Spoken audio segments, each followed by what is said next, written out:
Good morning, everybody. Week we are in week number 8. That is crazy. It looks a little dark in here. Let me turn the light on.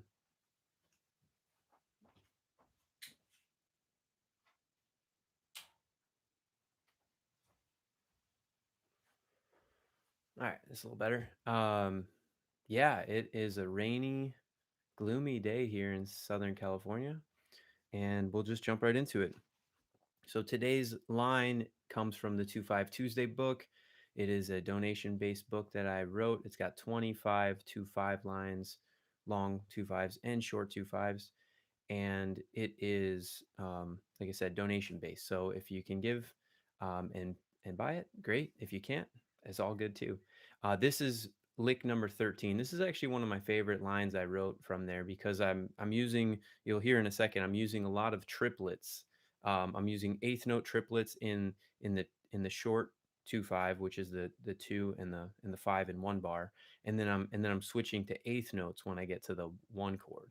So I really like this line. I hope you guys like it, and I'm gonna play it a few times. I'm gonna play it slow, and then I'll kind of speed it up a little bit. So I'll play it slow about 3 times so you guys can try to transcribe it with your ears, which is very, very important for this learning process. And then we'll go over the line and break it down a little bit more. So here's the tempo. 1, 2, 3. And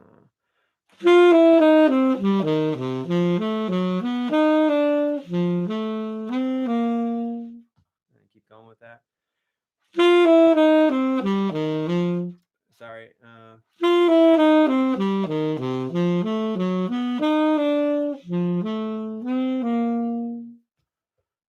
Do it again. Uh, All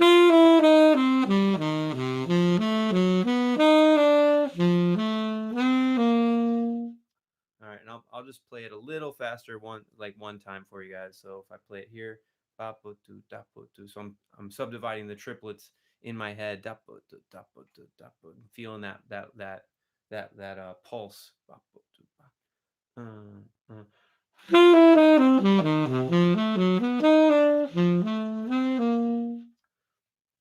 Okay, so that's the line, and as you can hear, it's very triplet heavy. It's got a cool, I think, it has a really cool um, kind of way about it because it's moving directions and it's using more than 3 notes. Like when we think of triplets, sometimes we group them in three, and we think, we just think repetitive kind of stuff, right? Something like that, where but this is a line that's it's kind of a line that you can play in a duple meter, or like I said, using triplets. But you can kind of mess with the rhythm, and we've talked about this. Good morning, Tracy. Nice to see you. It's always nice to see you every Tuesday. I was just saying this is number 8. It's crazy. This is cool. I'm glad we have this continuity. So the line is a triplet bass line, um, lick number 13 from the book. I'm gonna play it one more time for you, Tracy, since you're in the room with me. Thank you. All right, so it goes like this: 1, 2, bop bop bop bop bop bop.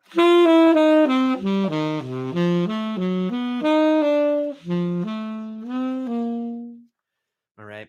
So that's the line. And yeah, and like I said, you can grab the book and read it in all 12 keys. It's in all 12 keys, but I would prefer if you transcribe it first. And oh, that is so cool. So Tracy, I don't think you guys can read the comments after the fact, but Tracy just wrote, he uses my book every day, which is really, really, that is really flattering, and I can't thank you enough for that, Tracy. I'm looking at the side because I'm looking at the chat bar. I should just be looking in the camera. So I apologize. Wish we could be in the same room together. um, so so like I said, I love this line because it is a line that you can that is just has a little bit different feel to it than an average eighth note line because we're using eighth note triplets. So the way that I think of this line when I was writing it, I was actually just thinking of the 5 chord. So if you're thinking G7, forget about the 2 chord because I wasn't really thinking about the 2 chord at all when I wrote this line. I was just thinking 5. So for that one bar of triplets, I'm just thinking 5 chord. So I'm going to speak as if I'm breaking the line down by just talking about G7. And the line starts out on G. It starts out on the root and it does a half step chromaticism. So B da da, right? That's just a typical bebop kind of chromaticism. And then we start using more intervals. And we go down. So we go down to the flat seven, and then we're going down the. We're hitting five, we're hitting the nine, and we're hitting the flat seven again. Right, and that five, nine, and flat seven also spells a D minor chord, just in case you're wondering. And then we're back, and then we go all the way down to the five again, down low, low D on tenor.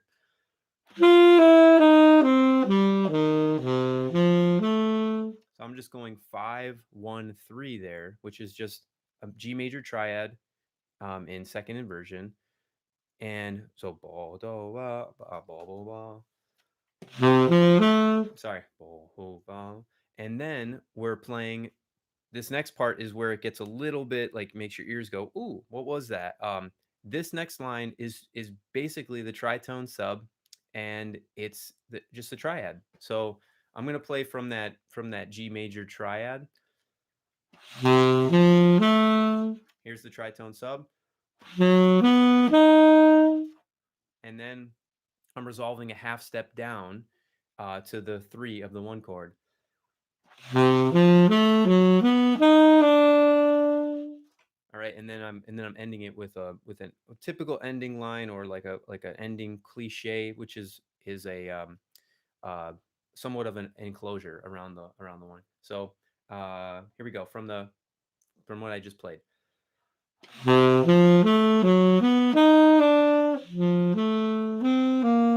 I'm just going 3, 5, 7, 9, 1, ba bo do we and that ending there is really actually something I think is really nice to learn. If you ever want to learn endings of lines, or you have troubles, getting from, you start a line really well but you don't know how to really end it when you get to the major or the minor chord.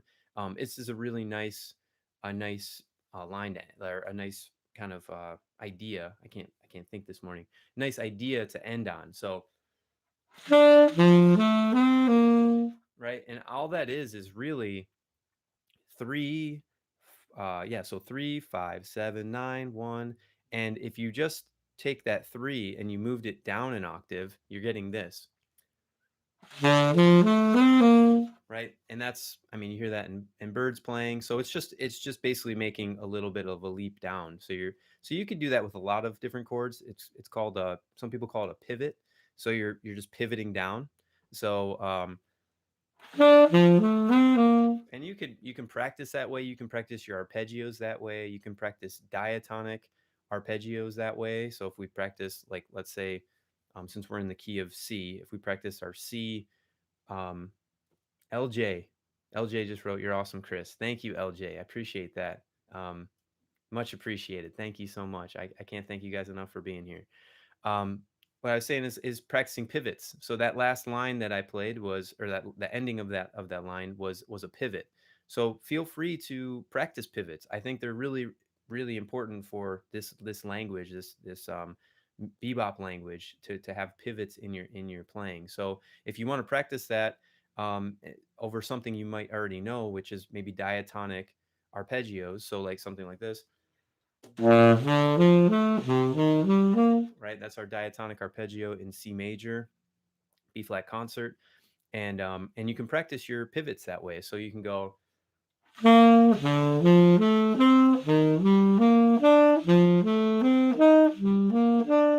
right. So just one way to practice pivots, if that's what you want to do. You can take pivots through a tune. You could take even pivots through 2 5s. Like if we were to play this 2 5 playing pivots, right?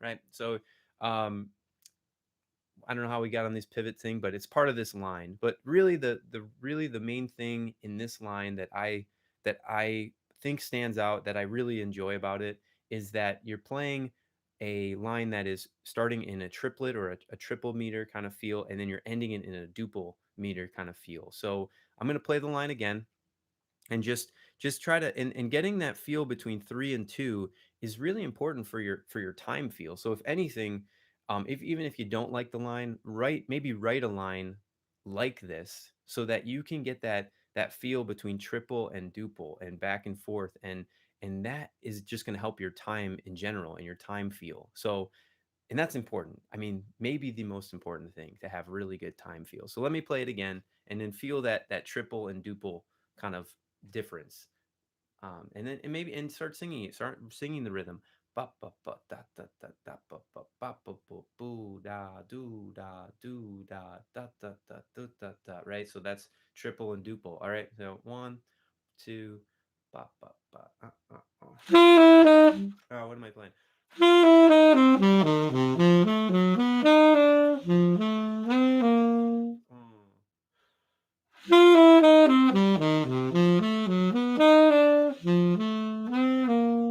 And you could keep that going too if you wanted to into the one chord.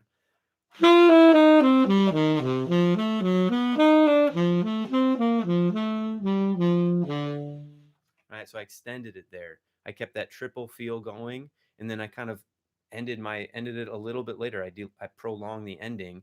Um, and like I said, you can, I would try mixing and matching this. So I haven't practiced this today, but let's see if we can just, if I can take the first part of that line and then make a go right into duple on the 5 chord.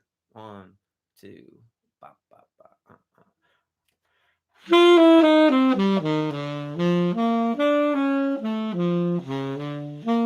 right. So that was, I didn't love that, but it's okay. And we're practicing rhythm here. We're practicing time feel.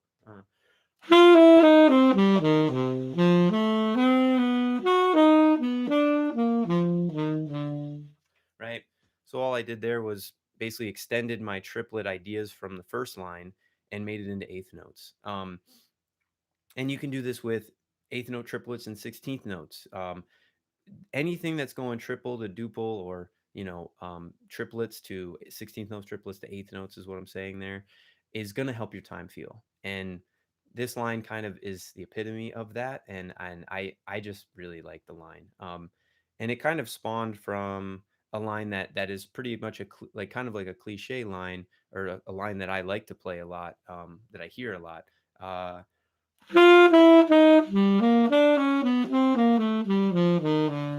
or whatever the ending may be, but just kind of that be ba da bo do da, whatever kind of started like that. And I'm like, what if I wrote a line that's more of triplet based, that kind of had different ideas and pivots different ways. So that's how it kind of came about. If you wanted the story on what I was thinking when I wrote this line, but if not, you got a breakdown. You got a pretty cool line, in my opinion, and you got the knowledge of, let's work on rhythmic playing duple, triple, going back and forth, because your time feel is maybe your most important quality as a musician, because it's one way to really, really make music with other people versus treating the rhythm section as a backing track, right? We want to interact with them. We want to have fun playing music and enjoying making music versus just, being play along track. You could do that at your house by yourself. So um, again, I wanted to say thank you to all you guys. I appreciate you guys showing up every week and checking this out. So thank you. And I have some fun. I've had a lot of shorts. I'm putting out a lot of YouTube shorts. So check those out if you want. I have a really fun one I made about Walter Smith III. If you don't know him, he's an amazing, amazing saxophonist, musician, just amazing. And he's hilarious. He's a really funny guy. So I think I'm going to be putting that out tomorrow. And yeah. So anyways, that's it. If you have any questions, please feel free to leave them in the comment section below. If you liked the line, give it a thumbs up or leave a comment or both. And yeah, tell your friends about it. And we'll catch you next week. Anything else? No. Oh yeah. Always positive, always progressing. All right. See you guys next time. Later.